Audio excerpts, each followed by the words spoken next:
How to Feed a Loon. I'm Chris. And I'm Wesley. You guessed it, the Loon. The Loon. And folks, guess what we're doing today? We are making some game day grub. Yes. We're doing one of our favorite things of all time. It's one of the most popular on the blog. Flo's right here. She's excited. We're doing Flo. We're all here. Hey, we're doing fried mozzarella. Ooh, yes. I love it. It stretches and it's cheesy and it's delicious and it's everything that it's gooey and delicious. Everything that you could have dreamed. Our crazy kitchen. At least you know that this is like the way it is all the time here. Live. So anyway, well, it's not live. It's recorded live. But it's live with Chris and Wesley. Okay, so let's get started. This is so easy and it's so delicious, and you're not going to believe how easy it is to do this at home. And quick. Yeah, so first of all, we're going to kind of go through this step by step. But let me tell you, we're going to first of all start talking about that incredible, really crunchy, delicious breading. So I use a whole myriad of ingredients. Miriam, the librarian. Myriad, does that mean several things? Oh, yes. It means a whole slew of them. So anyway, what I've got here is some just like country white bread, nice, good quality country white bread. I let this sit out all night for a few hours, and it's not as hard as a rock, but you want it to be like if you pick this up and you were gonna if you were stale, if you're gonna not stale that it's like gross, but it's kind of dried out is what I'm trying to say. So here, now you're just gonna tear that into into shreds, and we're gonna put this into our trusty food processor. Now, if you don't have a food processor, you can get, a knife like this and really chop all this stuff up. But you're crazy. Most of us have food processors, or I guess you could do it in the blender, but that would be, I don't know, then you'd kind of have like breading soup. No, I just wouldn't do that. You'd have like a really, it would be difficult. So, okay, so now you're going to go ahead and do that. Yeah, I can. And then we're going to continue to really build. This is the best breading you've ever seen in your life, and that's what makes this fried mozzarella through the roof good. I'm telling you, no appetizer, entree, or no serving of appetizers at any restaurant, any joint will outdo this. Now this is a cup of panko breadcrumbs. I love panko breadcrumbs. Chink. So does Flo. You owe me a mozzarella stick. So they're just Japanese breadcrumbs, and they're a little thicker. They've got a beautiful texture to them. They're wonderful. We're going to continue to build this flavor profile. Those you use for your coconut shrimp, don't you? Yes, you always talk about my coconut shrimp that I haven't made since like 1988. But anyway, that is a quarter cup of grated Parmesan cheese. Love Parmesan. This is what's going to just make this through the roof good. And now we're going to continue to add more flavor. This is 2 tablespoons of fresh parsley that I have chopped. Yes. That's fresh. And now we're going to use some dried oregano. Oh, wait, hold on. I got to get it all out of there. Yeah. I like to kind of mix it up with a little fresh. I think dried oregano adds just enough little punch that when you're frying these, it really makes it super delicious. Okay, so that's a teaspoon of that. So we've got everybody in here. We got the Parmesan, we got the bread, we got the panko. How long does it take just to dump Chris, I'm trying All to you have to explain. do is dump. Okay, and then we've got 2 cloves of garlic that we have minced. Cloves, garlic, Not dump. gloves, but cloves. Cloves, garlic, dump. And then we've got a half a teaspoon of kosher salt. Okay. And then we're going to do a nice healthy pinch of black pepper. There we go. Okay. Now, if you're still with us, what we're going to do is we're going to put the lid on there. I'm going to kind of clean up over here. Yes. And we're going to... I got it. You're going to close that. Hopefully your loon knows what he's doing. Okay, and we're going to pulse this. Keep pulsing them. Doesn't take too long. About 8 to 10 pulses. That should be good. Are you sure? Nope, I'm not. I really don't know why. I see some chunks. Then that you stop it and you check to see for chunks. I see chunks. Okay, then you pulse it again. You do it about 8 times. You check it and then you pulse it again. Okay. Now let me see how we're looking here. We still have some chunks. Okay. Well, then let's just do this. I was doing that. I got my bread. My bread was nice and really dried out. It had been out about 8 hours. I love it how people think that you have to come over here and help me.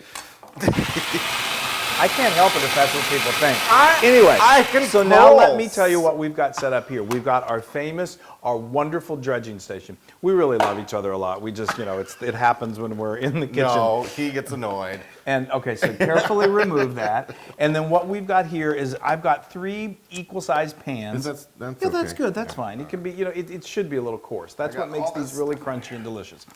So he's going to go ahead and put these in this pan. I love that. All right. That gets, that's the way I like it. I like it kind of. You like it crunchy?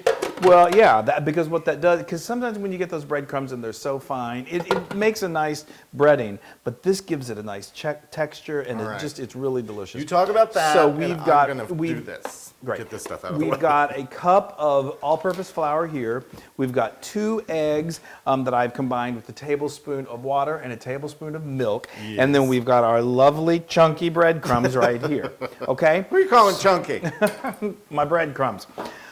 So now let's talk about the star of the dish, right? Mozzarella! Yay! This is fantastic. So look at that. What this is so easy nowadays to find at the grocery store. Just go into the good part of the cheese section, and they have like a 16-ounce block of cheese that was already sliced for me. I love doing fried mozzarella in these medallion slices. If you prefer them like in the sticks, like your mozzarella sticks, you can easily get. I thought you mean like out in the country. In Well, the sticks. You can. Let's go have some mozzarella sticks out in the sticks. Yeah. No, you could do that, but it's kind of hard to deep fry out there. But anyway, you can certainly get a block of cheese and then just cut yourself, little logs. Just one thing you don't want to do.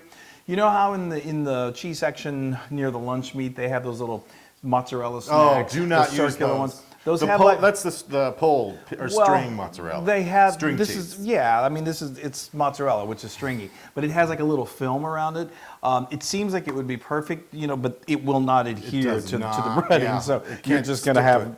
You just have a bunch of breading floating around. Fried cheese with no breading. So now what we're going to do is, this is so easy. We're just going to begin we're going to do the dredge report, and we put a little, we just do it in the flour here. Get it nice and covered, and then that's going to help that egg bath stick to the flour, and then we are going to put it in there. And the breadcrumbs. Yeah, and then what we love to do, because we love it really crunchy and just full of flavor, we do what we call a double dredge. So am I going to take this over there you're going again? to take it and do it all again. Really? I'm going to really. Oh, yeah. wow. So you do it though. You don't have to do that, but Let's give it a double dredge. I like a double dredge. That way you're going to have a fully covered piece of cheese. Yeah, and we're going to get little mittens on our fingers. Yeah. That does happen. So just have a little bowl of water near you, or just the sink, and kind of wash your hands off from time to time. That's going to be good and crunchy. So what we're going to do is, like I said, we've got, this is 16 ounces. This is probably about 12 slices of mozzarella. This is great. This is perfect for that big game. Yeah. This is a wonderful appetizer. They'll be gone in a second. To serve. Everyone's going to be like, are you kidding? So anyway, we're going to go ahead and finish dredging these. We're going to stick them in the refrigerator for just literally about 10 minutes to really let them kind of firm up. Then we're going to come back and we're going to deep fry them. Otherwise, they wouldn't be fried mozzarella. And I've got my oil to a perfect 350 degrees. I've got my little thermometer to make sure I got the right temperature. And then they cook really quickly. And then we're going to eat them with this amazing marinara sauce. Mm-hmm. I'm so excited. I know. See you in a bit. It's so cheesy. Okay, so these are all double dredged. Yes. Yeah. Well, they've been sitting in the fridge for about 10 minutes, just like I said, just enough to let them firm up. Now we're over here. I have got my trusty, dusty, my oil that's in my Dutch oven. If you don't have a Dutch oven, you can use just a nice sturdy pot. Just be careful of dogs and children and things like that. Flo always likes to get underfoot, so we have to push her away. Yeah. And again, I use a thermometer to make sure that you don't want it too hot, you don't want it under hot, because it just won't work out as well. If you if you don't have a thermometer, you can take a piece of bread and you should toss it, a little piece of bread, you should toss it. Throw it in. You should start to sizzle within a few seconds and then, kind of just gently start to turn a nice brown. If it immediately starts to turn brown and like it's really brown within 30 seconds, it's too hot. If it doesn't do hardly anything, it's not hot enough. That's a good way to kind of gauge if you don't have a thermometer. Did you talk about your marinara? We're going to do that in just a minute. Okay, so now I'm grabbing these beautiful medallions of breaded cheese. Yes. See, you do see the little pieces. They on look there. good. Those They will look fry good up right good. now, uncooked. Don't put it past me. Yeah, well, don't do that. He would do that. Okay, so now this is a little thing right here called a spider. You can use this to lower it down in there. That's always a safe way to do it. These are, because they're a little on the large side, I'm going to go ahead and just very carefully. Oh, I just said don't drop them. Well, that's why we work. What are they called? Simpatico, not Yin and yang. Yeah. So anyway, in these, you just very carefully, you just lower them in there. They're fine.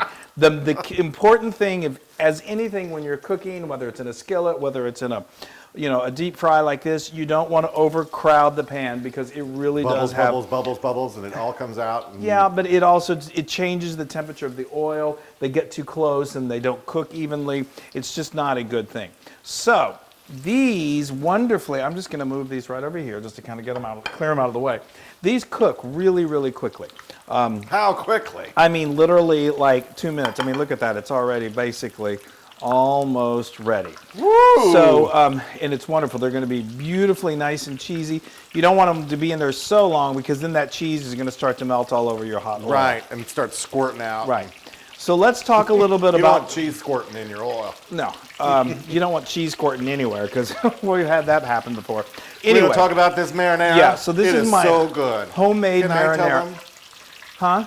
Can I tell them? Yes, It I don't is think I have really, a choice really on that. good. Wow. Okay. Well, how's that for a description? It's really, really good. So, what we've got is my homemade marinara It's sauce. so good. And I've got to tell you, there's a link online too that you can see. You can look on our website. I can't talk tonight. You can make this marinara well in advance. It's so good. This really, when you're going to do something as delicious as these, you really should make sure you have a really top-notch marinara. Yes. Get it from a pizza place. Get it from your favorite Italian restaurant. Don't eat, drink, or go to our blog, go to the web blog, as Wesley said, and make some for yourself. Okay, these are done. Those are beautifully fried up, and we're going to finish frying these up, and they don't take long, so they're all going to be hot, and we're going to come back, and we're going to eat them. That's right. All right, yay. Oh, my gosh. We do that so often. But I'm telling you, folks, you set this down in front of folks when they're watching that super game. You're not going to believe. I mean, people are going to cheer for you. They could care less about the touchdowns and all. I can't. I know. Look at how glorious. How they're glorious. just so perfectly glorious. They're so perfect because that breadcrumbs, they just like we said, they're nice and crunchy and they just fry up so beautifully. There's something about the mixture of the panko with the stale bread that really, and then anyway, we're just talking. Yeah, you know what? Okay. I want to show some people some fun things. I get a little messy, but where's my...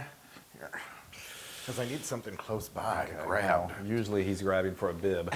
But but I love this he part. loves the old, Ooh. look at that cheese. Oh, and it's warm. Oh, look the at friends that. at home seeing that really nice and clearly. There we go. That's what you call a down-home cheese pull. I love it. You've heard of a tractor pull? Well, at our place, it's a cheese pull. All right, so now you got to take some of this incredible marinara. Yes. That is the topper twister. Yes. You guys, this is so, this is a reason to celebrate. It's not something that you're going to want to eat at every meal. I love party appetizer food so much. It's one of my favorite things to make. Hopefully I don't have to stretch this all the way to my mouth. Well, it wouldn't be the first time. Just there we go. Get a little messy. You know what? Let's pick it up. Messy. Yeah. That looks amazing. It's the best fried cheese in the world, right? It makes you feel all cheesy. That's inside. my touchdown dance. My cheesy touchdown dance. What's the new dance that they're all doing now? I think the flossy. The flossy, yeah. Anyway. Well, that's the That is so good. I love those breadcrumbs. I know. That mixture is amazing. It gets really crunchy. Yeah, yeah. And then matched against the gooey cheddar. I mean, cheddar, mozzarella. It's good. Oh, and be sure to use good quality mozzarella. That's really important, obviously.